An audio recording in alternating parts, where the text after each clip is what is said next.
And you got to, your hair's all coming out. I know, but wait, your no, hairdresser's so fucking no. Wait, let me just, hold on. Faye cannot look better than me in this. Hold on. I don't know what the hell she did, but I'm going to do it. Gotta make the hair come. You know, I don't look good when you push my hair back like one freaking headband. When did you start doing this? During the pandemic. I missed out. Fuck. I mean, it's a tough one. Like, so far, this doesn't make any money for me. Yeah. But like I said, it will. But it's fun. Well, I got the funny thing is, I check the stats and stuff, and I got one of the fastest growing podcasts in Hawaii. So hell yeah. Cool. You got the only podcast in Hawaii, as far as I know. Yeah, see, a lot of people say that too. But then the other people that have pretty good podcasts is the Aloha Hour. It's a pretty good podcast. I listen to that too sometimes because they have cool guests. I'm a cool guest. You are. Okay. Well, so wait, what do you like to go by? Do you like to first and last name? But are you using Akina or? Oh, I use Akina. Okay. Yeah. Kylee Aquino is on the podcast. Aquina. So we have Kylee. Instagram name is Jackson Mama. And she's on the Round Block podcast. And the Round Block podcast is a place where we talk to people instead of talking about them. So that's kind of our thing, man. What goes around comes around. Right. Okay. Yeah. And we are live. Okay. So introduce yourself. Give yourself a shout out, and how can people find you on social media? Well, I'm Kylee Aquino. You good? Kylee Aquino. I don't know. I kind of respond to anything at this point. People call me Jackson Mama, and I respond. I just gotten used to it. But my Instagram is Jackson Mama, and that's pretty much it. So I know I'm the same way too. Mm-hmm. We have your Instagram, your personal page, and your business page, and through your business page is how you make money. But, I feel like connecting with the people and having people understand you can only get that through your personal page. And I notice you do that. You do the same thing too with Jackson Mama and Jackson Cole. Yeah. See, I'm kind of not doing so well on my business page right now. I would say that I archived everything, and I have a social media manager. We're working with it because I wanted to really differentiate the two, like my personal page versus my business page. Right now, I feel like my business page is my personal page, so I'm kind of struggling with that. But I'm hoping to, within the next couple of months, I've just been so busy. Yeah. Yeah. I feel that. I think I run Broken Hearted, Farmers Market, Round Block Podcast, and Painkillers. So. Yeah, and it's hard because I feel like all the attention is already on Jackson Mama, and I've mastered a way to like connect with people and promote my business at the same time, to the point where I don't even post that I do hair, and I'm fully booked. I only post really in my stories, sometimes on my feed, but I just think people are so niele. Yeah. Honestly. They are. They're always watching, so I just kind of use that platform and change it into something not negative, I tell people, I tell this like to all like my followers and stuff all the time too. When you see me off social media, you'll know I made it. Because I am hustling and working my ass off so I don't have to be on social media anymore. Yeah, I hate social media. It's a love-hate thing because it's totally work. Is. I don't think of it as social media at all. I mean, shoot, it's crazy to think, but even me posting about me, say, being in Vegas or being with my kids, everything I do is very intentional. So whether it be getting their attention and then like in the end, in my caption, that's where I keep them, or whether it be just boosting my engagement, every single thing I do on my my page is intentional. It's never just for attention. Yeah. That's it. Do it for the love, not for the likes, right? Yeah, I have to. I mean, because sometimes I hate it. I won't post for like 5 days. And I mean, we know the algorithm, right? You were at my class. Yeah. You don't post. Instagram kind of punishes you. Totally. So I will use my photos that I post to boost the engagement so that when I make a work post, everybody's watching already and I'm back up. Yeah. So like, and if you like, since you have a team and stuff, you guys got to do it at the same time. Yeah. Because if you spike the engagement, that's how, well, they constantly change the algorithm all the fucking time now. But like in the beginning when I used to like monitor it a lot, when I used to work at the design center. That's all I would do. Whenever I had a break, bro, I look at the engagement and kind of try to gauge it. And I had all the time zones, like, who's watching at what time is a popular, the spikes and stuff. And it's a fucking hustle. It's not even about likes anymore. I could care less about the likes. Yeah. It's all about engagement. Yeah. And now they just make you work because I'm interacting with people 15 minutes prior to posting, 15 minutes after. I'm commenting back on everybody's comments. I'm liking all their photos, commenting on their pages. It's so much work, but it pays off, because now I'm at a point where everybody already, I've trained the people who follow me to come to my story instead of my feed. They know when I'm going to post. They know what days, what times, stuff like that. You train your audience without them even knowing it. Yeah. I totally agree. Okay, so well, for all my viewers that don't know who you are, let's kind of introduce yourself. Tell us where you're from. All right, so I'm Kylee, last name Akina, go by Jackson Mama, whatever you want to call me. I'm basically just a hairstylist, and I kind of wear many hats. I'm an educator.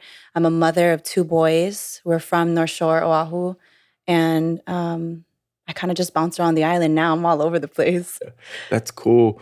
And you had your was that your first education pop-up over here on Big Island? That was my first education pop-up off of Oahu. So I've done like mini classes before.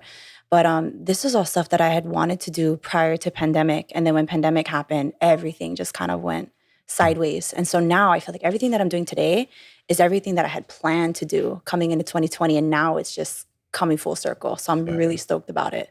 Because this is something, oh my gosh, I've been dreaming of doing this for years already. And I've only been doing hair for like 4 years, so. No, yeah. But you've only been doing hair for 4 years, but you've managed to, hustle super hard and kill it in the hair game. Like I'll always see, like photos and pictures, and I'll just say, oh, she does good work too. And I've dated. It's crazy. My whole life. I don't even feel like I knew how to do hair up until like this year, just because I don't know. I mean, I'm really hard on myself. You know what I mean? I've always done great hair, but all artists are. The consistency of my work now and just everything, the speed, I'm really like at my prime right now. So I'm really, really happy about that.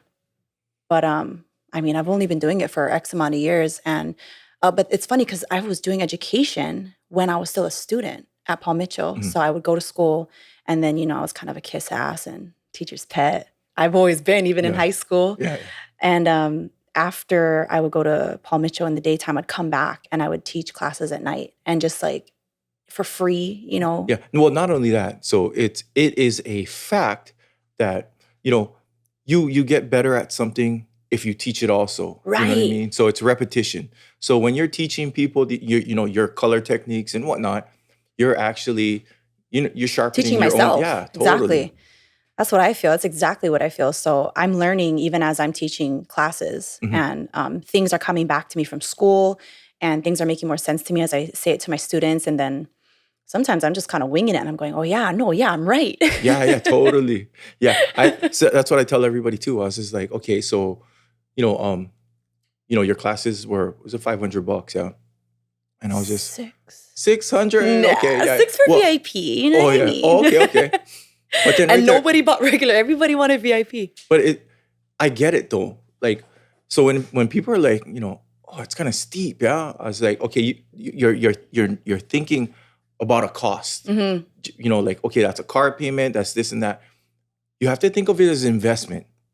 So $600, if she can help you tune in, she'd help you tune in, and if she can help you get one client, it paid for itself. It's a great fucking investment. And the things that you said in your class, it wasn't, and I tell people this all the time too, it wasn't just about hair. It was about like marketing. And marketing, you can have the dopest fucking product in the world, but if nobody knows about it, you can't sell that shit to nobody. Like me, I tell people all the time, I'm a mediocre artist. I'm decent. When it comes to like logos and designing and stuff, like I'm so good at it now because I've done it for so long, and repetition. Like I know how to get up somebody's company idea and put it in the simplest fucking black and white, one color logo for them that, now if you look at like, farmer's market, if you Yeah. see a quarter of, my logo, you'll know it's farmer's market. Exactly. Because it's branded so well. That's true. Yeah. That is so true. But, I feel like that's the part of your, of your class that people needed to hear. Like they needed, like you explaining prices and, don't get into this, like, because I'm the same way with clothing. I don't get into a fucking box. A battle with selling my shit for cheaper. I don't care. Your worth. Yeah. I know my worth. I know how long it takes to do these designs. I feel good about my designs. So therefore I need to charge a premium price. And if, and it keeps the brand too. It does keep the brand. But if you can't afford my stuff, I don't mind. It doesn't hurt my feelings. Exactly. There's this place called Ross that you can go, you know what I mean? Because if that's your thing, go to Ross. Yeah, and a lot of it too, when it comes to hair classes, I think if you take hair classes, you'll know that my class was fairly affordable in comparison to what actual like LA artists and stuff charge. I've paid $800 to $1,000 for a class. And those are the people training me. So now you've got me with their education. They mentor me. Totally. And I'm coming to you. That's the thing is like, how I said in my class is that these artists who come down, they're not going to outer islands. They're not going to Maui. They're not going to Kauai. They're staying right on Oahu. So you're going to have to pay for a hotel, car rental, plane ticket, COVID test. Yeah, that's hopefully not anymore, dude. That shit is such a scam. Don't even get me started. But you know what I'm saying? They're paying all these extra things, and you got to stress about getting to this class when it's like, let me just come to you. No, totally. And I like what you mentioned in your class. And you might have kids, and if you have kids and you're a single mom, you ain't gonna come. You can't. And their classes are $800 to $1,000. You know what I'm saying? So I personally feel like whoever takes my classes now, they are getting the highest quality value, like the best of the best for the cheapest that it's ever going to be. Because you think next year these classes are going to be this price, it's going to keep going up. As I grow, as I go more worldwide, we've already got Vegas, Oregon, Texas, Cali. Like we're lined up to go on tour. I'm a little bit tired, we don't know. I don't know if I can keep that up for the rest of the year, but for now, we're just keeping it outer island. Plus, too, with the COVID thing, dude. Whenever it's just easier, we'll go to West Coast. We got a West Coast tour plan for sure. Yeah. So, what would you say your demographic is? Women, all women of all ages, and it's crazy because I've got 40, 50-year-olds. I'm not saying that that's old by any means, but they're my mom's age, and they're coming to me for help. And it's not just hair, it's divorce, there's so many things that I feel like I've been through as I'm 25. Yeah. So to have to go through all of that at such a young age, I was a teen mom. I've been through. How old were you when you had your first child? I was 17 and pregnant. 17? 17 and pregnant, but I wasn't in school. I graduated high school when I was 16. I went to college in Vegas, and then I got, knocked up. Times got knocked up and I had to come home.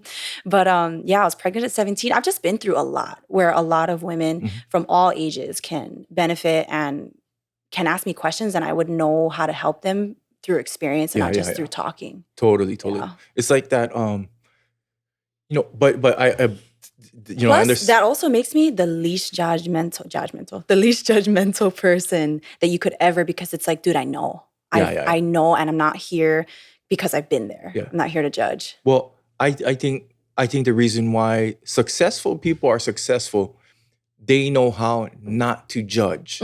They have a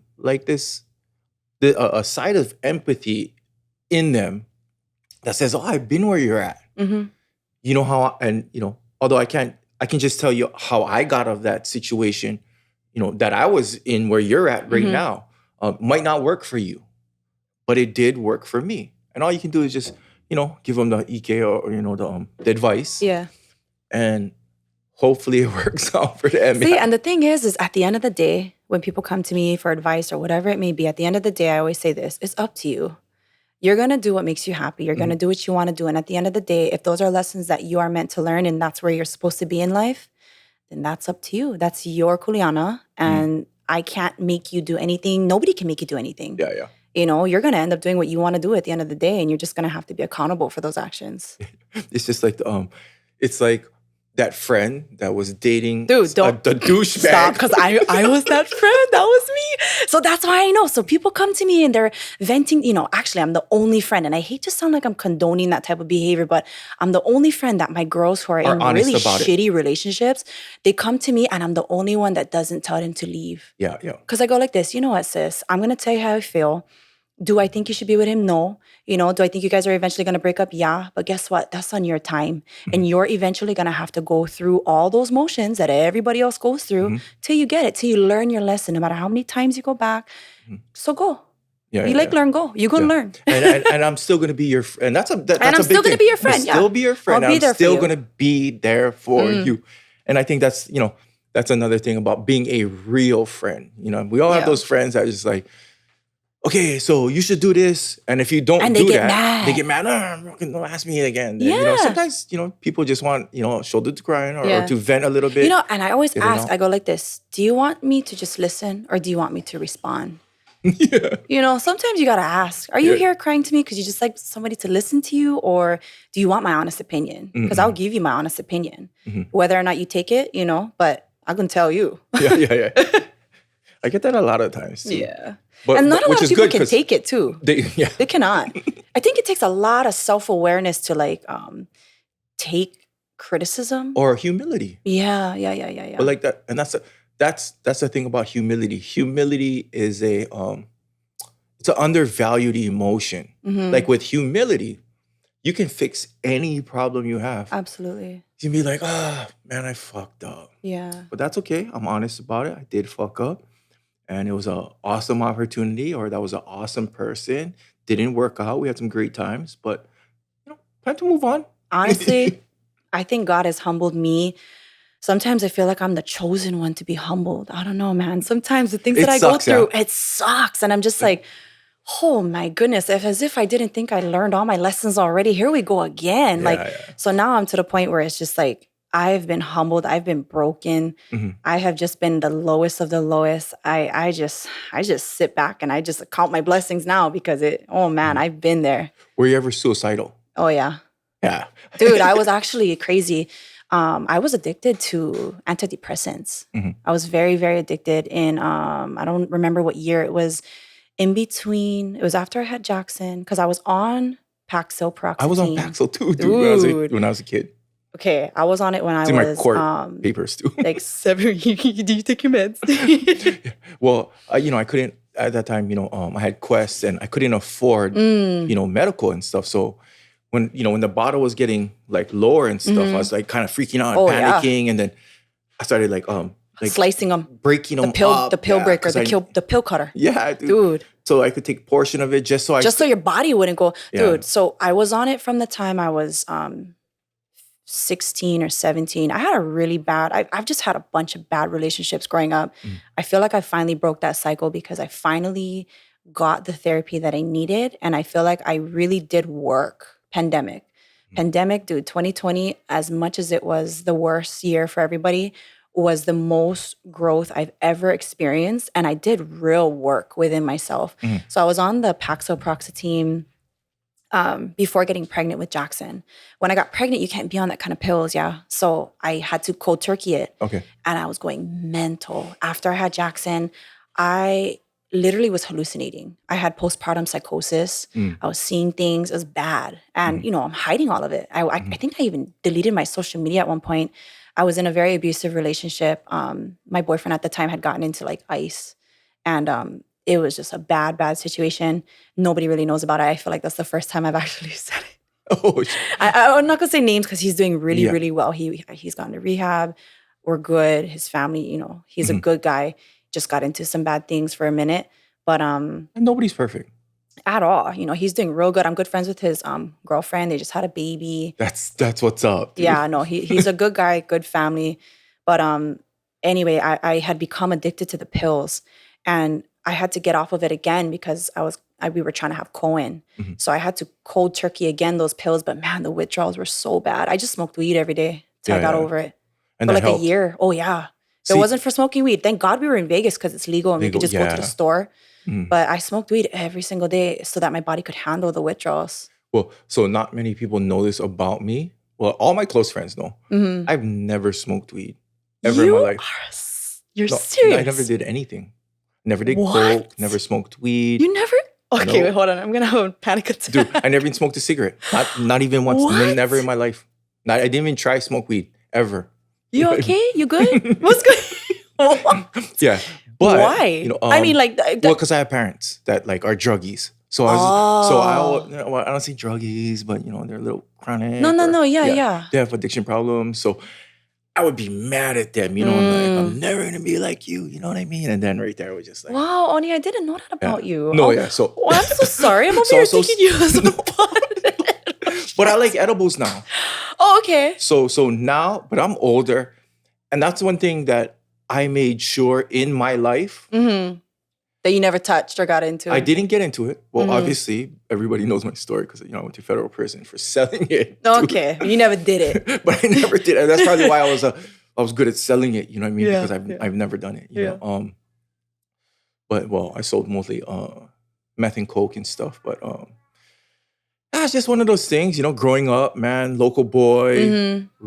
You know, the economy is super tough. Yeah. And you're just like, shit, I want all these nice things that everybody else seems to have, and I can't. So, you know, just make a few calls and make a few moves and stuff, and you know, try to uplift my financial position that I was in and stuff. And yeah, for a really long time, not condoning it, but for a really long time, I was really good at it. And you know, small little crew, small clique. But it taught me about sales. It taught me about marketing. It taught me about valuing my product, knowing knowing the strength of my product. If I got good stuff, and yeah, but just like clothing, I translate into clothing and stuff. You know I got cool shit. I make cool shit. What a that good people, turnaround story, though. It's a good turnaround story. that people can connect with. Yeah. You know? So you know, even though it might seem like this weird dark area, you know, I took, you know, like the bullet points of that lifestyle and just, you know, rerouted it. Same hustle, different product though, you know. So Smart. yeah. People don't know it. But like I'm a super staunch supporter of marijuana. Like I believe marijuana it's a miracle plant. Like I have this, and if everybody that follows me on Instagram and stuff, it looks like I never sleep, yeah. Sure. Because I hardly do. Are you testing me? But I do get a few good hours, man, when I eat edibles. So I'll go home. Oh, okay. You know. I've never done edibles. I'm For real. scared. Okay, so Because I'm so little. I'm gonna put you on fucking edible game right now. I don't know, Kylee. man. Getting Small nervous. dose. Small dose. See, I'm such a one-hit wonder. I'm just like one puff, maybe 2, 3 little ones to equal one big one. Yeah. And I'm good. And you know what? I actually, when I was going, you know, you had asked me if I was suicidal. When I was going through it at the worst that I've ever been, I dropped down to 112 pounds. My normal is 135. So unfortunately, when I'm depressed, you know, some people eat, some people don't. I'm one of those that don't. I use weed to gain all my weight back because it makes me hungry. So I would just smoke. I put my son to sleep and I would smoke with the dad and we would just grind and then sleep. And I gained all my weight back. I was That's cool. 112 and then I went back up. But, you know, in recent days, I've lost weight. So I'm actually underweight right now. I'm really self-conscious about that. Well, no, you've been working a lot. I have been, dude. So it doesn't like. So for me, the reason why I gained weight, you know, during COVID is COVID changed the way we socially interact and the normal things that we do, whether it be like, and it's like that for a lot of people, whether it was gym. So for me, it was just like surfing and hunting and stuff. Then, you know, you can't go out, you got to wear masks. And there's all these stuff that really gave me a lot of fucking social, like anxiety, where I just didn't want to deal with it. Yeah. So I'll just come in here and I just play fucking video games. But, you know, all my friends are playing video games. Well, not all of my friends, but, you know, a nice handful of them. So it's a way for us still to, you know, put on the headphones. Feels like you're having a party. Yeah, we're still hanging out. We're Dude, still that's doing how we were shit. with Among Us. Yeah. We would play Among Us and it would all be all of us in a group. That was those good times. Yeah. So that was the thing about like video games and stuff. But, you know, yeah, like my girlfriend left me twice. Oh, because of love that video for you. games. She's like, choose video games or your family. And I was just like, Oh, I no. choose me. Oh no. And then, and then after a couple of days later of not talking, and then just Baby, like, I fuck. love you. Yeah, Baby, I dude, miss what are you you. doing? You wanna go eat? You wanna go eat? It's my thing. It's like my You never olive even branch. break up. You yeah. just was arguing. It's my olive branch, bro. You don't go eat. I'll take you anywhere. Oh man. Yeah. So, and then, well, that's what broke. I have farmers market, brokenhearted. That's what brokenhearted is. Mm-hmm. Brokenhearted is a way I deal with my whole depression and stuff. So it might seem like and I don't. That's why for a broken heart, I don't make kids clothes. I don't make kids sizes and stuff because it's really complex feelings and designs and concepts that I don't feel like Is appropriate. it's not, and Yeah. it can't be. I can't take these. I don't feel comfortable, introducing these ideals and To babies and to children. younger kids Yeah. because they'll learn it on their own. You know what I mean? They'll learn how to fucking do bad on their own too. Mhm. I don't have to be there to say. Dude, Or and I don't even know. Sometimes it's like, are you promoting it Mm. because you're so honest with it? So I'm not promoting it, but I'm just honest with it because I want them to feel like they're not alone. And that's something. It's crazy as a mother. Mhm. It starts young. Yeah, My yeah. son, Jackson, Mhm. he's 7? Oh my God, I'm so bad. I'm a bad mom. How old is he? 7. I think he's 7. He's gonna be 8. I tell you, after 5, you forget. It's just, how old are you? Totally. But I mean, just the poor kid. He's just been through so much. I was a Mhm. teen mom. I wasn't the best. I went to school plenty. I still work plenty. And then, he went through when I was in those bad relationships, Mhm. he went through it with me. He was a Yeah. baby at the time, but Yeah. they know even if they can't understand yet, they feel the environment, they feel the tension. That poor kid has been through so much. And I think that's why I work so hard now. Because even, when things finally settled in and, me and their dad got married, we had his brother. And then boom, 60 days after my wedding, I'm fucking divorced again. Yeah, Or yeah. we were separated. Our divorce literally didn't finalize till 2 years after. But Mhm. I wouldn't want to leave me too. But you know what I mean? The poor kid has just been through so much. So I now, as a mother, I'm dealing with my son who is going through depression at a young age, and I just keep an eye on it. I talk to him. I keep open communication with him, but definitely taking him to see a therapist is something that I'm working on because, Oh yeah. yeah. It's just with the pandemic, the kids weren't in school. Yeah. It was Whatever hard. problem you have, that pandemic just fucking Oh yeah, dumped. hell yeah. It made that burden Yeah. 3 So, times as heavy. I do the best that I can. Mhm. And, but it starts young. It Mhm. starts in young kids. Mhm. So I think it's appropriate to talk about it. And I was just telling my son the other day, I go, babe, if you don't talk to mom, I just hope that you can at least talk to anybody, whether it be your dad, your grandma, your aunties, your uncles, talk to Mhm. somebody about it because unfortunately, not to throw shade on my mom, but my mom never did that for me. Yeah. She didn't know what I was going through. I hid everything, Oh yeah. and I just think I look back and I'm just going, well, duh. I think anybody could have figured out that I was going through stuff. Yeah.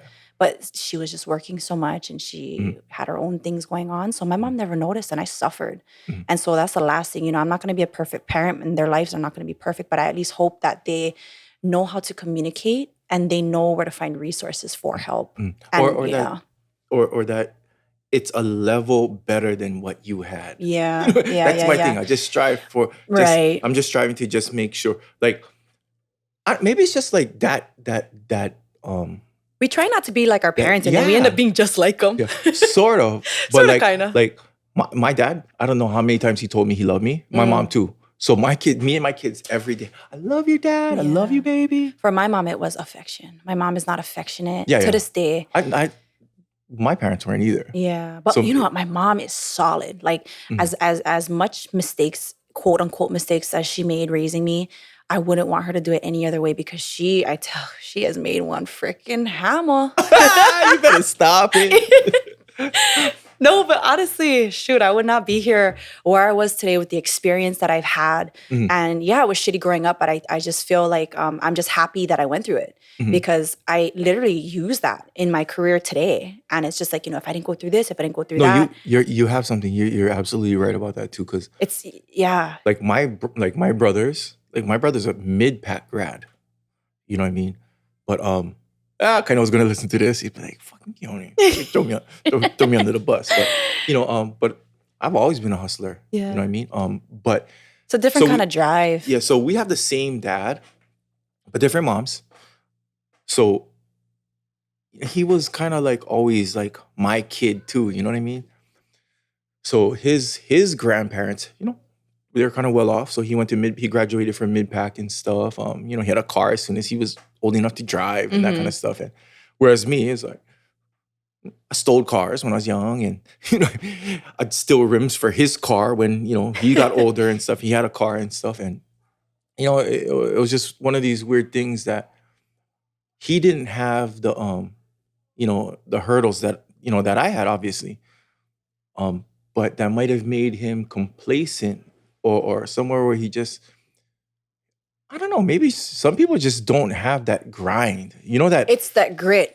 I yeah, read a like, book on Dr. Angela Duckworth. There's a book called Grit, and it talks about that. They've done a study on students who have basically had it easy laid out for them versus students who haven't. And it's mhm. just that extra grit that kind of gives you that, it differentiates you from everybody else. I feel like the struggle, and that's why I try not to be too hard on myself because every time I fuck up with my kids, I'm just going, at least they're learning lessons. Yeah, yeah, You yeah, know yeah, what I mean? yeah, They need a little bit of rough around the edges or yeah, yeah, something because, totally. I just feel like my son, he goes to Hanalani. He's, private school kid. And I'm just like, I hope I'm not setting my kids up for failure by just coddling everything and just setting life up for them. They kind of Too need to struggle. easy. Yeah, Yeah. yeah, yeah, yeah. So I just, everything happens for a reason. And I just do the best that I can. And I Mhm. try not to be too hard on myself. But it's hard, especially as a mother. It is so freaking hard. No offense, but I feel like dads have it so easy.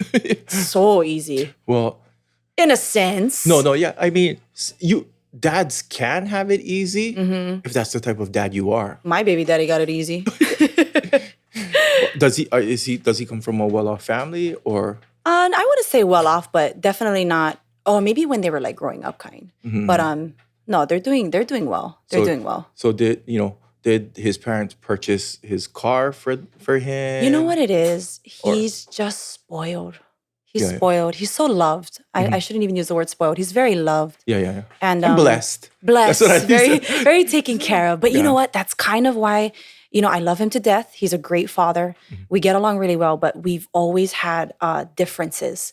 And I feel like it's Because of just that? because he has had it much easier than I have. Like Mhm. his parents, they never went through drama like mine did. His dad is in his, like, I've always envied him. Oh, yeah, yeah, He yeah. got to go to college. His mom was always there at every game. I never even played sports. It's Mhm. little stuff like that where we just have a little slightly different upbringings. Mhm. Don't get me wrong, his mom is a hammer.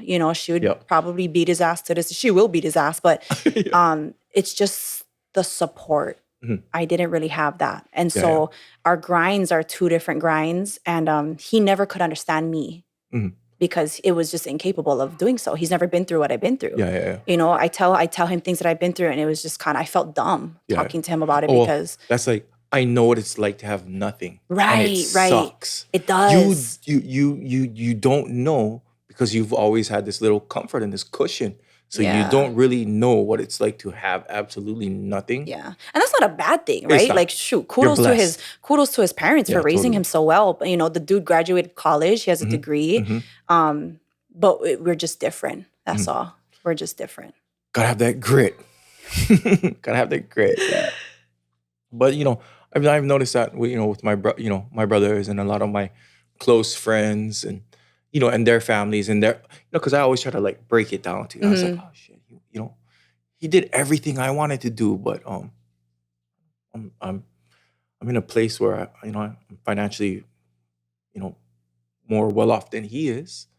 Um, so the hardships really They kind of, define you as a yeah. person. So I feel like, every time I go through something, I always tell myself out loud and all my friends, I go, these are character building moments. Mhm. If you don't have moments that break you and build your character, then what are you? Yeah. You know what I But mean? but at the same time, you can't look when they break you, you can't look for the easiest way out after No, that. of course. There's a lot of people that get broken and they'll do something, they'll look for the easy way Hmm. out of that instead of say, fuck, okay, I'm here. Sometimes you just got to sit with it. And Yeah. I think Yeah, that's yeah, what, yeah, yeah, yeah. honestly, that's what 2020 was about, was me Mm. sitting with my problems. And I know it wasn't just me. I know everybody sat with their problems, but for some reason, I just feel like my problems were a little bit greater than others. Mhm. And I really had to sit with that. Oh, yeah, yeah. And I really had to do some character building and um, a lot of work, a Mhm. lot of just realizing where I was wrong, what I've done, and like coming to terms with that, Mhm. And it's hard being really, really brutally honest with yourself Yeah, yeah. about who you are as a person, what you've done to people, Yeah. stuff like that. You Yeah. know what I mean? Totally. Even with my divorce finalized in September of 2020. Mhm. So throughout pandemic, I'm going through this fucking divorce. And it's just like, it comes to a point where you're just like, you know what? I did fuck up. I Mhm. was wrong for that. I was wrong. I didn't tell you who I really was from the get-go. I've always pretended to be somebody I wasn't to impress you, right? Because I told you we had Mhm. differences. So I felt like I always had to act like I wasn't corrupt and Mhm. I didn't have problems Mhm. because he was just, to me, so high up, I guess. Yeah, yeah, yeah. Like you kind of like I didn't looked feel like I up, was ever good enough for him. or you looked up to him also, yeah. And then he was Well, like, and we met at such a young age. I was 15 and he was I just always felt like he was kind of above me in mhm, a mhm. sense, and I didn't like that. I wanted to be equals. And but I've always felt like I couldn't keep up with him. Like he was just so much better than me. Mhm. And it kind of created this competitiveness between us. Well, competition is kind of good because competition will take you out of a place that, a lot of lazy people lazy people have this thing about competition Hmm. where they don't compete, they talk shit. You know what I mean? Yeah, yeah.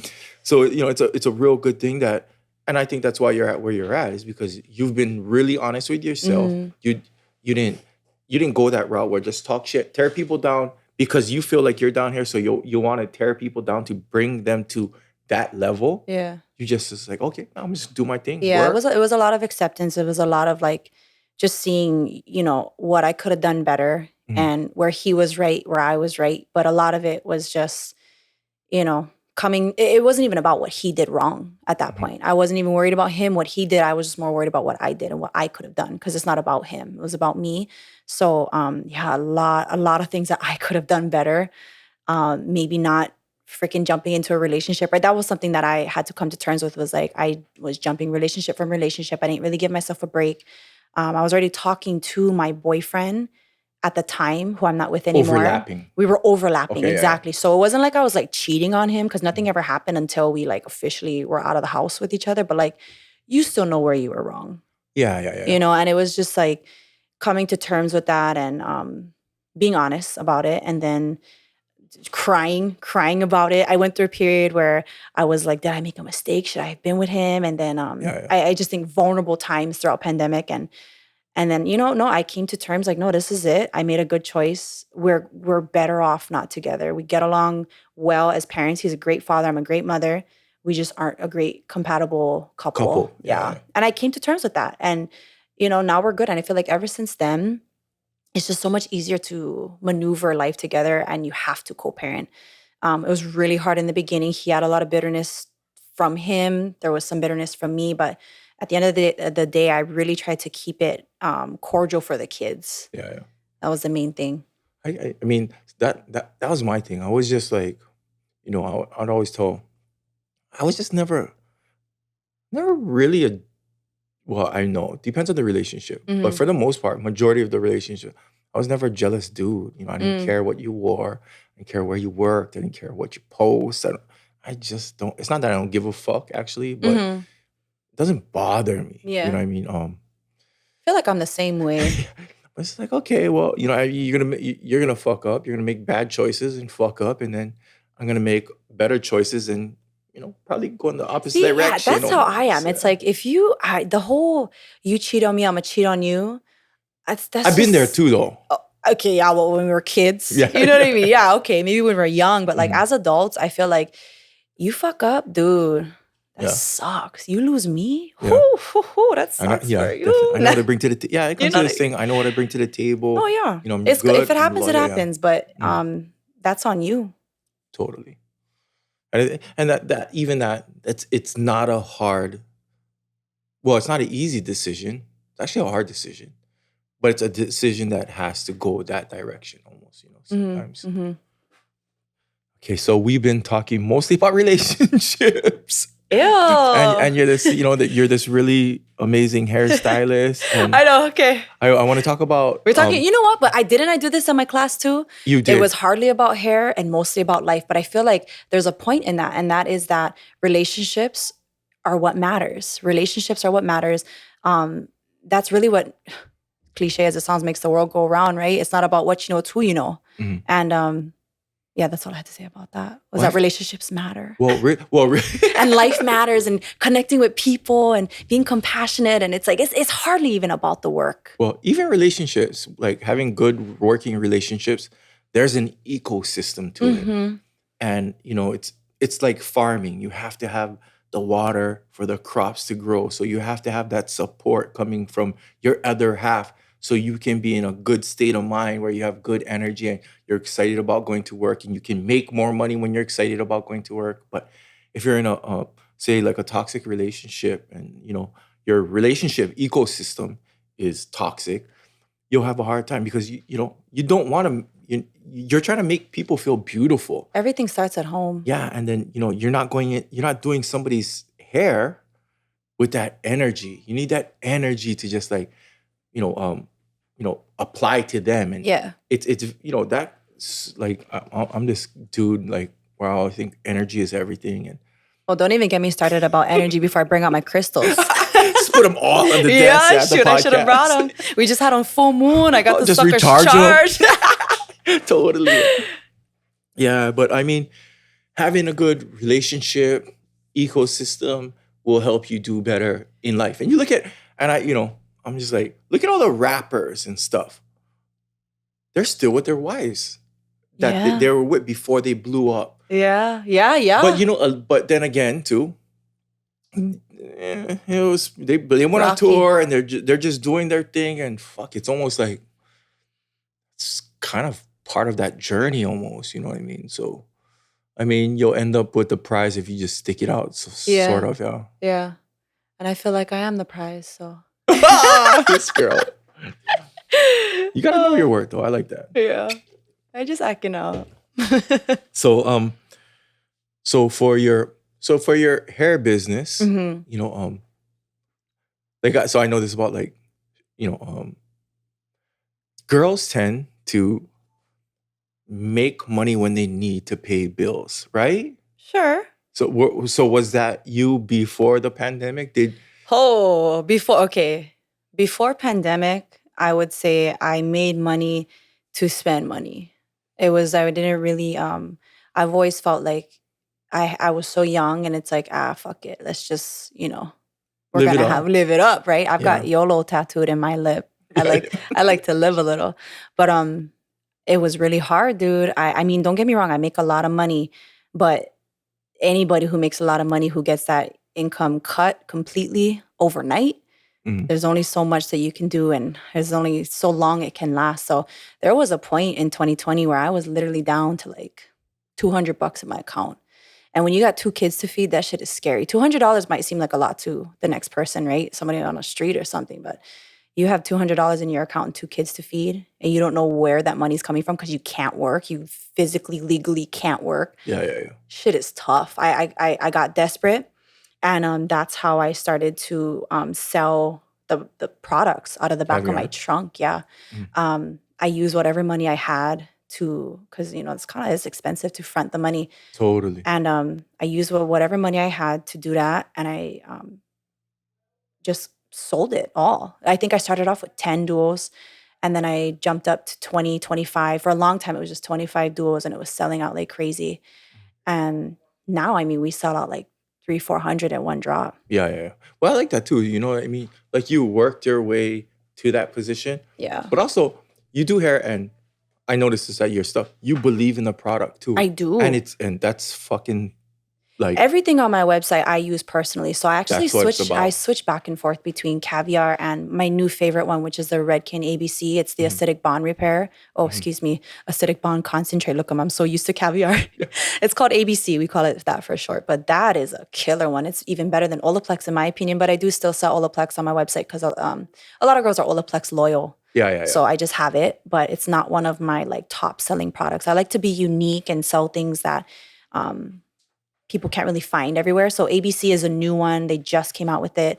Caviar, I feel like I've kind of taken over I've the never heard of caviar you know what's till you. crazy is Caviar, it's called Alterna Caviar, is not a new brand. This thing's been around for 20 years or something. It's a very old shampoo brand, but I feel like nobody really was interested in it until I started to sell it. And now everybody's trying to sell it. Everybody's trying to get their hands on it. But I'm in cahoots with the distributors, so they already know who's gonna keep coming back for more. And the way I put money down, they don't really care about if somebody wants 5 or 6 of them. They're giving them all to me because I'm putting like 20 G's down every month. Yeah, yeah. It's a That's lot. well. It's scary. It's a lot of money. It's very rewarding, but it's become an actual store. Mhm. And it's all because of pandemic. So I'm so grateful that that struggle even came about because can you imagine if I was still doing the same damn thing, Mhm. feeling like all I can do is hair and you can only do hair so much. Mhm. You can't really expand your income and maximize profits by just doing one thing. You got to have multiple sources of income. So Mhm. I do hair 3 days a week now. I don't have to do it anymore, any more than that. And then I have my store I feel and well in your position. I feel like you have to do it because you still have to be grounded oh in yeah. a Well, and way I'd that love to do it. you're using your products and you're testing, Hmm. and then styles change and stuff. So I feel like if you'll always be at the forefront as long as you're working, Yeah. and you kind of see it. One the and business entrepreneur to entrepreneur is know your demographic and Oh stay yeah. ahead of that curve. Yeah. Yeah.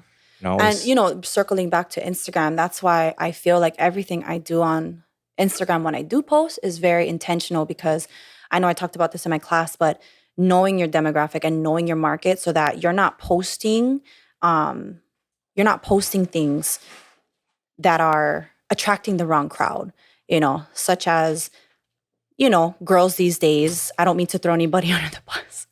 But girls these days, it's almost like, what do you really want? What are you asking for on social media? Do you want to sell a product or are you trying to sell yourself? Are you being intentional or are you just seeking attention? So I think that's something that I've mastered where it's like I can connect with my correct demographic and my I market, sometimes even like I'll post something that's a little bit hoochie mama and it's a little bit provocative and then I'll go and archive it because I just feel like, nah, that's not me. That's not my brand. And it's really hard to do that because sex sells, but you have to be careful because I'm not trying to sell sex and I'm not trying to attract men and that demographic. So I have to stay intentional and I have to not cheat. I hate to say that because it's like, it's so, dude, if I took my clothes off and I just posted some, come on now. I don't mean to toot my own horn, but I'm not saying that it's easy, but what I am saying is that this is a brand. You know what I mean? Yeah, yeah. And if I wanted to post my ass out and bend over and get 1 million followers overnight, I could do that. But I have to try to do it without it. I have to try and keep my clothes on. It sucks because I like being naked. But and no shame, because I got girls who are sex workers. My girlfriends are sex workers. I've got stripper friends. I've got all types of friends. But the thing is that that's their demographic. That's their market. So if that's your market, go for it. You know what I mean? But a lot of girls are confused, and that's kind of what I try to teach in my classes is like know your demographic. If you want to be, you work in my girlfriend's own strip clubs. You know what I mean? You're gonna Mhm. be ass out, titties out. You better be committed. That's what you're doing and have at it. I'm full support of that. But if you're trying to sell a product, your market is not men. And that's that unless it is men, right? Unless it's manscaped or whatever, whatever, But I just think knowing your demographic and being intentional with what you post, because it's really hard. It's very easy to get off track. It is, and yeah. Let's talk about that too. Because I have a couple of daughters and stuff. You're. Oh, Okay. When I saw your daughter's page, I could, Yeah, she's holy beautiful. moly, Jesus. Yeah, That is, you better, that's I the most know. beautiful girl I ever saw in my No, yeah, life. I was very insecure. I go, oh my God, it's been a while um, since I saw a girl looking no, like yeah. that. And even that, like, because I went to jail for a good chunk of her life. So Mm, now I'm just trying to build that relationship and reconnect with her and stuff. And I always knew it would probably, be on her. And I just respect it too. I'd reach out to her every once in a while, say, hey, I'm mhm. thinking about you, da da. How old were you when you had her? Um, Because she looks about your age. 20, yeah, 20, no, yeah. So Was either I she's, 22, 23? you were 22, Yeah. 23. Okay, so that means you must be old then. Oh, yeah, fuck Nah. you. So you're not my age. No, despite what everybody else thinks, but yeah. Something in the water, yeah? Good genes, good Yeah. genes. Just gotta do my little social media No thing worries, too. no Yeah. worries.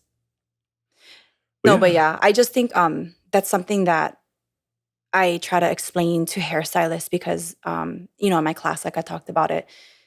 Again, circling back, if your market is men and you have an OnlyFans and stuff like that, then by all means, bend it over, sis. Pop that pussy, do whatever you got to do. But if that's not your market, then what are you doing? Then you're Well, just posting it for attention. yeah. Well, You're no, not making money, sissy. no, because we work with a lot of models and stuff too, Mm-hmm. and like models will work with us, and they'll think that okay, the reason why I sell so many T-shirts and stuff is because maybe I worked with them, or they'll look at and see what I do Mm-hmm. and be like, the guy makes a lot of money, I can do that, and they'll try to do it. You know what I mean? Mm-hmm. And they don't. There's this saying that I saw the other day, and it goes like this: if you could do better, then why didn't you? Yeah, yeah, yeah. No, totally. But like, because I've spoken on panels, I've spoken on Red Bull panels, I've Okay. spoken on at schools and stuff. And when people are interested in like, oh, I want to start a clothing brand, I'll just be like, because it's like a sea of faces, young Yeah, of kids and course. stuff, and they're right there. They ask the teachers and stuff to bring me to be part of the panel Mm-hmm. discussion and stuff. And I'll be like, how many of you guys want to have your own clothing brand? I see the hands go up. Ah. Mm-hmm. Mm-hmm. And I'll be like, okay, I'll pick somebody out. I was like, okay, so why do you want to have a clothing brand? Oh, money. Fuck, I like make choke money too. And then right there, I was like, stay in school, Right. do something else because everybody and their cousin has a clothing brand nowadays. How are you going to be different? Are you first to market? No, you're not. How are you going to be different? Mm-hmm. You know, also, it's not going to happen overnight. Right. This kind of thing doesn't happen. You're going to be that thing you heard about the starving artist is fucking mad real. Oh yeah. You know what I mean? So you're going to be the starving artist for a good chunk of your life. Work for somebody that in the industry that you look up to and that you want to be like. Learn their formula. Mm-hmm. Work for them. See what they do. See if you actually have what it takes. Right. If you can keep up and you have what it takes to do what they do. Because if not, clothing might not be your thing. Mm-hmm. Hair might be your thing. Or selling cars might be your thing, which is not a bad thing at all. Your thing will come. And, like Jay-Z said, everybody has a genius level talent. They just got to find what that is. Gotta find what it is exactly. And I went to college for nursing. Mm-hmm. And so sometimes I tell people this too when they're feeling discouraged, when they don't know what they're doing. I say, sometimes you don't know what you want to do till you figure out what you don't want to do. And so it wasn't until That's a good point too. Yeah, it wasn't until I was in college doing nursing. Then after I got pregnant, had to start doing like medical assisting and stuff like that. And it wasn't until like 3 years into schooling of medical that I decided this just ain't for me. I like to learn about it. I don't like it. Like I love Discovery Channel. Biology is my thing. I love learning about body parts and diseases. I don't know why. It intrigues me. But I don't like to perform on people. I don't want to see kids dying every day because I wanted to specialize in pediatrics. Mm-hmm. Dude, when it came to phlebotomy, you think I could give a kid a shot or take blood? No, I could not. I don't have the stomach for that. So it wasn't until I was deep in that I realized that that's not what I wanted to do. And I was doing YouTube videos for beauty, or for makeup. I did makeup tutorials on YouTube. And it was there that I realized that this is my industry. But even then, when I went to Palm Mitchell, I went for makeup and I Mm. came out as a hair colorist Oh, because I cool. realized that that's where I loved. And then even then, I'm going, okay, I love to do color, but I feel like I'm missing something. Like I almost quit doing hair to go back to school to be a teacher because I love teaching. Mhm. And then I don't know, something just clicked in me where it's like, I'm gonna do both. I'm gonna do hair. I'm gonna be a teacher. That's what the fuck's up. Yeah. I like Yeah. that. Yeah. Like I literally almost was, I was looking because my ex-husband's mother is a teacher. Mhm. So I would ask her and I would, look Mm. at her and it's like, oh, I really want to be a teacher. But realistically, it's like, that's just not the route I'm going to be able to take. Like I got kids to support. I can't go back to school or like start all over again. And I just took the hair, stuck with it, learned, became the best that I could possibly be. And now I'm into teaching. And now I'm just like, now I have a very clear vision of where I'm going with this. And I know exactly what I want to do and where I'm going. And It's it, fun and you're passionate about it, yes. right? And now I actually have a path and I Mhm. know what I'm doing and I know where I'm going with it. And I know where I'll end up. And I have a plan written on paper to get there versus just kind of dreaming about it and wondering, okay, what am I going to do? I'm not too sure. Like I'm just very clear in my ways now. And I love it because now I can just kind of hone in and just focus on that only. Mhm. And I've just been, like I said, very intentional. Yeah, that's Very, what I very love about your intentional. classes too. You covered that. So it wasn't just coloring techniques, it was Yeah. business, it was marketing, but also you touched up on a lot of, Lifestyle. like, well, not a lifestyle, but about being passionate about what you Oh, do. yeah. That has to somewhere connect in there, or you'll get burnt out. Like you'll get burnt out in what you Yeah. do too. It's funny though, because you went, you stuck in hair, but you wanted to be educator, but now you're a hair Hair educator. educator. Yeah. Yeah. Yeah. So and then my store, I would say my store, the only passion that I have from that, because I don't like to do retail. I don't like to pack I orders. fucking feel you. I am not that, but you know what? That's why I have employees. Mhm. They take care of that so that I do what I do love to do is create content. I love to market. I love to talk about it. I love hair. So it Mm. ties in that way. But the whole retail side of it, packaging products and all of that, I got a great team in the warehouse for Mm. me. And now I'm good. But Yeah, yeah. before home, when I was doing it all myself in the very beginning, because You get burnt out too. you do, dude, Yeah. I was like, I don't even want to do this anymore. I didn't think this was going to be something that I was going to continue to do after pandemic, let alone create a whole thing out of it. I'm gonna share with you something too. I remember like before when I was hustling, on the street doing my thing. I remember there was I'd have to count a lot of money. Hmm. I remember being in jail when I was locked up in prison. Then I was just like, man, fuck. The things that I didn't like, I hated counting. I had to count so much fucking money. I'd have to I break my friends off. Hey, count this. Here, you count this. You count this. You count this. You know what I mean? And then I'll count it. You recount it because I gotta make sure everything's correct on my numbers and stuff. And then it was like I remember being like, fuck, oh, like it was a hassle. Hmm. And then I came out of the prison. And I was just like, fuck, I wish I had that hassle. Right. I was like, I don't have that hassle anymore. And I was just like, man, it humbled you. Yeah. Well, it humbled me. And I was just like, I need to have See, that and that's hassle why, again. yeah, I try not to complain about being burnt out for work. It's like, Mhm. you can't complain that you have a lot on your plate when the purpose was to eat. Yeah, totally. And humility, and anytime like I get like overwhelmed, I'm just like, fuck, I'm just Dude, blessed to be in this position. I have a story. I mean, everybody knows it, but my most humble and just like my biggest lesson of humility was when I got injured. When I had my ovarian cyst rupture in February, dude, 3 months ago, I nearly died. And that incident, you want to talk about humility?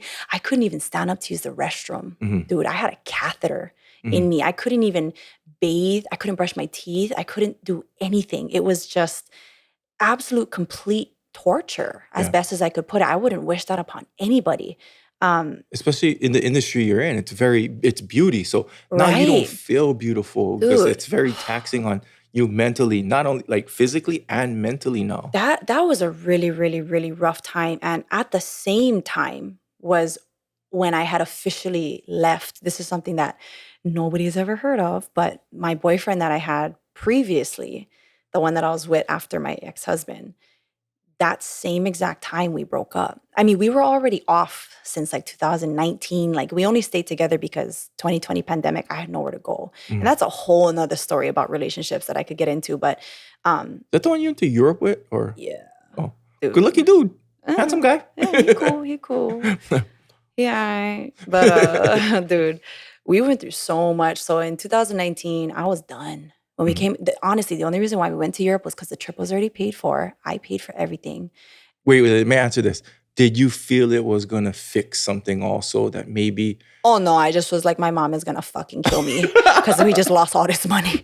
Everything was paid for, everything was already set in stone. Mhm. I mean, dude, we were fighting on the way to the airport. We were fighting in the whole trip. I mean, And that's the thing about Instagram. I wouldn't have been able to tell because I watched you guys. I was like, oh no, yeah, it was girl, like, no, it dope, was like forced. It nice. was like forced. Like, if you don't take this fucking picture with me. It was very Yeah, abusive. yeah, It yeah. was very, very abusive. And so I like. I'm glad you're being honest about that because oh no, there's dude, there's so so much much people that, that can benefit from that honesty. You know what I you mean? know, Like Instagram is. I tell people all the time. Instagram is super duper fake. We only post our best moments in we life, do. and it's exaggerated at that. None of us are as happy as we look on Instagram. See, and I'm not gonna lie. Kim Kardashian isn't. Hold Everybody's like, on. I'm not let me just correct you because when I was in Vegas, sweetie, what you saw in that recent Vegas trip I went on was pure happiness. But I will admit, back when I was with so and so, and I'm not going to mention any names, but it was just very, very abusive throughout the year when we first started dating. And by the time I realized how abusive it was too late to get out. And when I say too late, I mean like, dude, I got kids. You know, we're like living with the dude. mhm, Um, I'm trying to work. I'm trying to. So when you were talking earlier about ecosystems, my ecosystem was fucked up, and mhm, so I genuinely feel like the reason why I'm thriving right now is because I finally left the guy, and I'm so happy. And mhm, but yeah, we were done since even before I went on that Europe trip. Um, my family had to witness abuse in October, like around my birthday. It was bad, and it was just domestics. He was arrested. It was it was not it. And I know a lot of people wouldn't even believe it because of how well I faked it. And it yeah, yeah. wasn't even, I Same. wasn't, I feel you. honestly, I was scared to, because I have kids. It's you don't want anybody to know. I didn't want the kids to know. The kids don't know. Mhm, I didn't want their dad to know and worry. mhm. I didn't want my mom to know and worry. And it's just, it was something I needed to get out. So coming home from Europe and coming home from all of our trips that were paid for already, and I didn't, I wanted to leave him. Mhm. And I had started to in 2020, and then bada boom, bada bing, pandemic hit, and I was forced to stay. Mm. And I just remember talking to my mom, and she was going through her own thing, getting her house, and I didn't have anywhere to go. And it was just like, I just got to stick it out. I got to live here. This is what I got to do for now. Mm. And as soon as I can get out, I will. And I pretty much just planned that. And dude, as soon as I went back to work, I'm out. Yeah. It wasn't that easy though, because it's a lot easier said than done, especially when you're dealing with an abusive relationship. They don't let you leave. Mhm. They will literally stand at the door and not let you leave. And what had happened was when I wasn't even with him when my grandpa had passed away. I didn't come home for weeks because it was just something I had to mourn on my own because Mhm. I was already miserable with the dude. I couldn't be miserable about my grandpa and the dude. So it was just a lot of battles that I had to deal with on my own, and I didn't have anybody there with me. And then when I was in the hospital, I ruptured my cyst ruptured, and I almost Was bled that to death. stress related too? I A little I bit? I truly believe it was. Mhm. I truly believe it was because you got to think my divorce finalized in September. My grandpa passed away in October, Mhm. and then this is February. Mhm. On top of that, I'm coming out of pandemic and I'm going through an abusive relationship. It was messed up. And when that ruptured, I was bleeding to death. I had multiple blood transfusions. They took half of my ovary out. It was a pretty intense moment, only for this motherfucker. As soon as I come home from the hospital, he gets on an airplane, goes to Vegas, and ghosts me. Ghosts me. Dude, I'm talking, I can't even feed myself. I can't even breathe. I can't walk. I can't talk. You're telling me when I need you the absolute most, I don't even like you.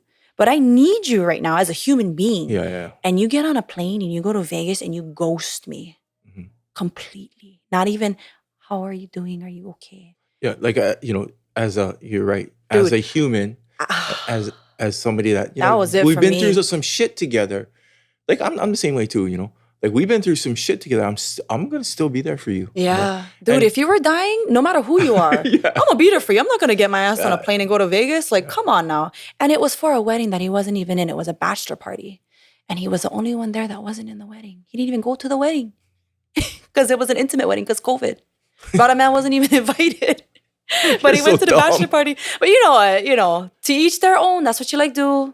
Have fun. Mhm. So while he was up in Vegas, I packed all my shit and I left. And that was it for me. And I'm actually grateful. I'm so happy because that was February, March, April, May, June. It's been 4 months. Mhm. It's been 4 months, almost 5. Yeah. Okay, well, and success is the best revenge. Yeah. And there's no revenge. I do wish him the best. I don't even, he's not a bad guy. Mhm. He's not. I don't think any of my exes are bad people. I just think they made bad choices. And it's unfortunate that it had to be with me. But I mean, if they're any, I'm the only one that can take it. So Yeah. happy for you. No, even Thank you. Thank you for the lessons. I've been blessed to I'm friends with like 90% of my exes, Yeah, because me too. but there was always, and even in business too, business is a relationship too. Yeah. And I've kept going and kept doing my thing, and either they slowed down or they couldn't keep up, and I still had to, move on Mhm. almost too. So everybody kind of goes through that, and that small little window of time. There's going to be a little bit of hurt and a little bit of pain Yeah. and stuff, and you got to go through it. They got to go through it. But if they're really stand-up people, they'll understand that. And they sometimes they just need to grow up on their own to Yeah. really understand that too. That's what I Then hope he they'll, takes from this. I hope he grows from it, and because he's a good guy, like I said, but he just needed to grow up a little. So Mhm. I'm happy that he has this opportunity. We both do, and he's gonna find somebody that is gonna be for him. Mhm. There, everything happens for a reason, Mhm. and I tell you, there is somebody out there for me. So, what you guys don't have kids? Oh no. Okay. No. Honestly, the next person I have kids with, they gotta marry me first. They gotta. I'm not doing this the opposite way no more. Dude, I tell, Dude. And like honestly, I work with a lot. I have a lot of workers that are girlfriends. I like to say, know your worth. You're yeah. beautiful. I know, because when you're my employee, we become close too, yeah. Mhm. And I'm just like, know your worth. The partying thing, and you think you got it popping, you got a side boyfriend here and this and that. It's just 'cause you're kind of hustling backwards right now. Yeah. Know your worth. Work towards that, and get the dude's credit score. Man. Honestly. Get his credit score, man. Nah, but even then, I know what I want now, I feel Mhm. like. And throughout all of this, like I said, I went through some hardcore therapy. So while I'm going through this with my ex, Mhm. I'm working on myself. And I honestly feel like I went to therapy to help me get out of that Mhm. and to help me like make those decisions and recognize it. Because a lot of people see the red flags, but they want to sit there and see how red it can get. And I used to be one of those. And I would just sit there and wait and see how I like the color red all of a sudden, Now I'm just like, okay, red flag, recognize, process, accept type thing. And where do I move from here? Right. Yeah, What choices do I make from here? And are those like what are the consequences, Kylie? Come on now. yeah. I really have conversations with myself. Mhm. And it's hard because life comes at you crazy, dude. I feel like you're not just a hairdresser, you're a life coach. Thank you. No, yeah, you know what? I really feel like I have a gift. Mhm. Like I'm very, again, it's just the grit. Fool, It's you the need a podcast. compassion. I feel I like you know need a I do. Hey, podcast, you man. know what? Throughout pandemic, I actually bought podcast stuff No way. and I made an OnlyFans podcast. So I Mhm. actually had people pay me on OnlyFans to talk. And if you're listening to this and you were on my OnlyFans, then you know I talked about my divorce. I talked about relationships, all the stuff we're talking about right now. I talked on my podcast. And it was a way for me to get by. Dude, I made like $5,000 in 1 month out of OnlyFans. And I kept my clothes on the whole time. Yeah, no, I tell girls that all the time too. I was just like, because OnlyFans is not a porn site. It's just a not. subscription membership thing. It's not. Yeah. Yeah. And there's people that sell, there's photographers that sell subscriptions and stuff, subs, and they teach you how to do photography, Smart. videography. Even there's models that teach you how to work OnlyFans. They don't take off their clothes. They teach you just how to monetize. I read another book. I'm a reader. I read a lot of books. John here. Maxwell's my favorite author, but I read this book from Kevin Hall, and it's going to bother me because I think it's called The Underground Secret. And it talks about how you can make money off of what you know. I think everybody should look that up. It's a very good book about making money off of what you already know, like basically selling your knowledge. Knowledge is power. And that's pretty much what I do is I know how to do hair. So I'm selling my knowledge. And dude, it's amazing. Okay. So, because I'm a book dude too, give me your top 3 recommend me, because you know me and stuff. Okay. So recommend me 3 books. I gotta write it down. Yeah. I feel like, honestly, when it comes to books, a lot of people like to read books on marketing. They like to read books on business. But I think the most important thing that you can do as a business owner, as an entrepreneur, as anything, is to work on yourself. Everything else follows. Number 1 is I want to say it's 13. It's either 13 or 15 Invaluable Laws of Life by John Maxwell. That is the number. It's a green book. It's either 13 or 15. Forgive me. I read the book like 2 years ago. Yeah. Invaluable Laws of Life. The best book I have ever freaking read in my life. That book changed me. Like, I don't know what it was. Some books you just connect with. That was a book that I connected with, whether it was just that was a book that I read in my time of need, but that book changed me. Another good one was Controlling Toxic Thoughts by Dr. Caroline Leaf. I read that book when I was going through my withdrawals with my Paxil. Okay. It's, Controlling Toxic Thoughts. It's called Who Switched Off My Brain, something like that. Okay, Kai, recommend me books that you think are good for me. Yeah, there you go. Controlling Toxic. No, write it down. Write it down. That's Dr. Caroline Leaf. I would say another one is all of my books that I love are John Maxwell, if I'm being honest with you. Attitude 101 is a good one, but that's like a quick 20-minute, 30-minute read. It's a little like, 20, 30 minutes for me because I'm a reader. Some people might take maybe about a week, but it's called Attitude 101. Another good one is Today Matters. I think that's one of his top selling. John Maxwell. I read all John Maxwell. Grit by Angela Duckworth is one that you would enjoy. And I'm trying to think, dude. I have a whole collection at Angela home. who? Duckworth. Angela Duckworth. Yeah. Okay. And I've read stuff here and there. I don't even remember the authors' names, but I just like self-improvement books because I feel like you can read about marketing. You can read about, the other one was Kevin Hall, Underground Secret or something like that. These are all books that my goal was to like read one new book a month in pandemic, but now I don't really have time. I do still read. I read on my free time, but now I got to work. So it's like 15 minutes, 30 minutes a day. Like I try to balance it between like audiobooks now too, especially out here. So like all the drives are super far. Oh yeah. So like audiobooks and like I'll podcasts. I would listen to a lot of podcasts when I drive. Who is a good podcast you should listen to is Barbara Corcoran. She has a good one. I can't remember what it's called, but she's obviously a business owner. She, real estate, but I would listen to her podcast and interpret it into like my. Yeah. She has a good one. Barbara what? Barbara Corcoran. She's a shark in Shark Tank. I want to say it's business. It's going to bother me. I should probably just look. Keep going. I'm going to look. No, but like. Business Unusual. Business Unusual. Yeah, Business Unusual. It's a good one. I lived in the, as a teenager, because, I suffered from depression and stuff too. So I lived in the self-help section. Dude. Back when we had bookstores, we don't have bookstores anymore. I feel like you only know what you know. And how are you supposed to learn if you just stay in what you know? Mm-hmm. You have to read books. You have to go to classes. You have to take advice from other people. Mm-hmm. And I just think the best way that you could do that is by reading books. Yeah. Totally.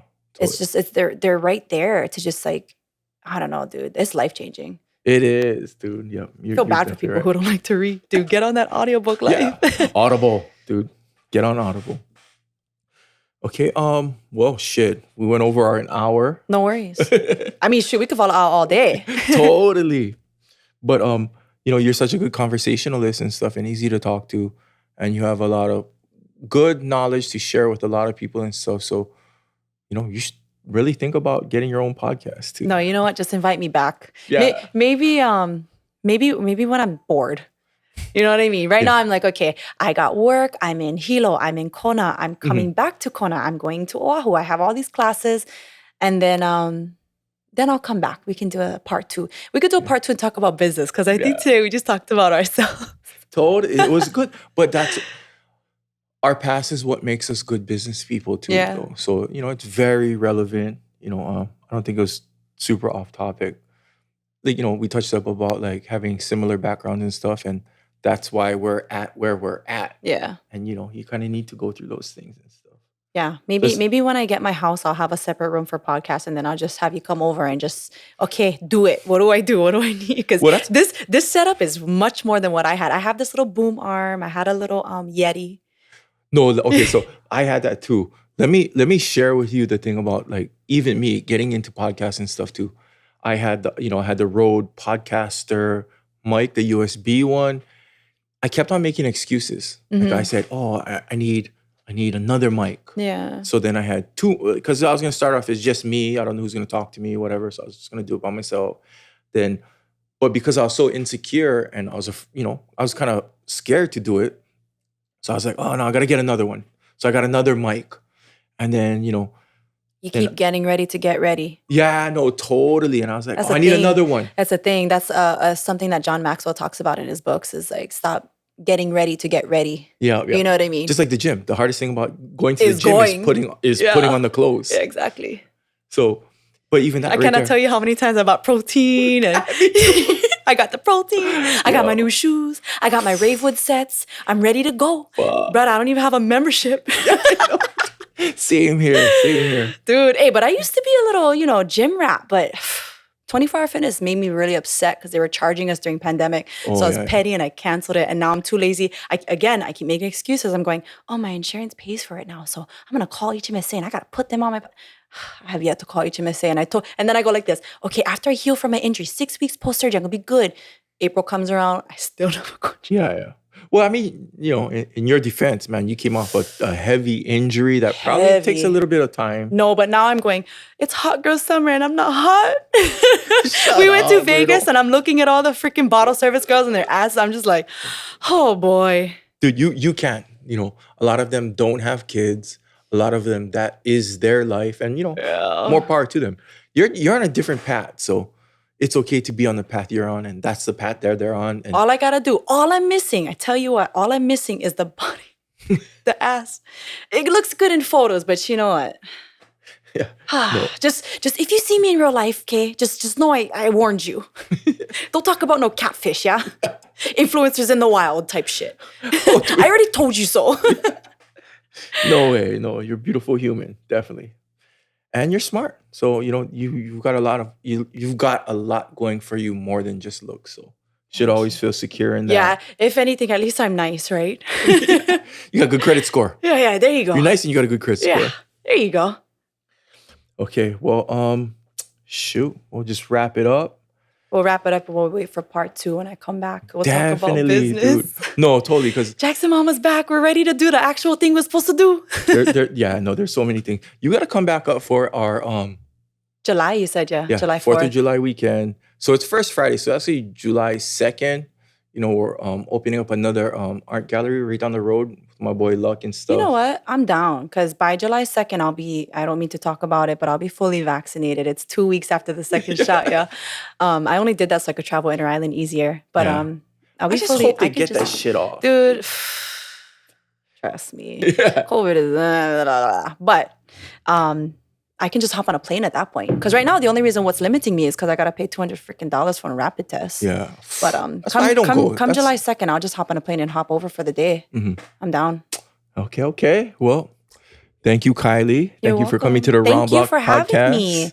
Thank you for having me. I hope we made sense, dude. This is my first time being on an actual podcast. And I'm just going, what did I even say? I hope I didn't say anything. No, it's cool. Like, I actually have fun. Like I listen to my own podcast when I'm Yeah. driving and stuff, and I'm just like, oh, I kinda didn't know I like said that. I relearn things about myself that Yeah. it makes me a better podcaster. Yeah.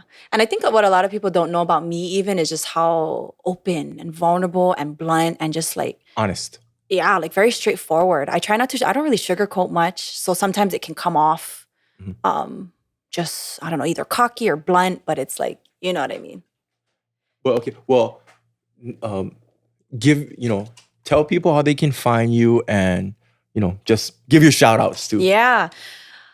Shoot, I guess the only social media platform that I have is Jackson Mama on Instagram. I do have Jackson Co.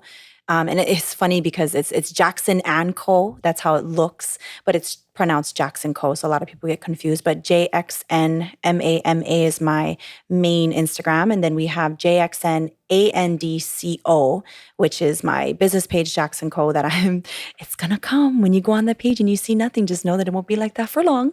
I've got my social media manager, Brooke, working on that. And I've got my websites. I've got 2 different websites. So you'll just have to go to my Instagram to figure out which one is which, because I'm still learning how to do that too. It's all over the damn place.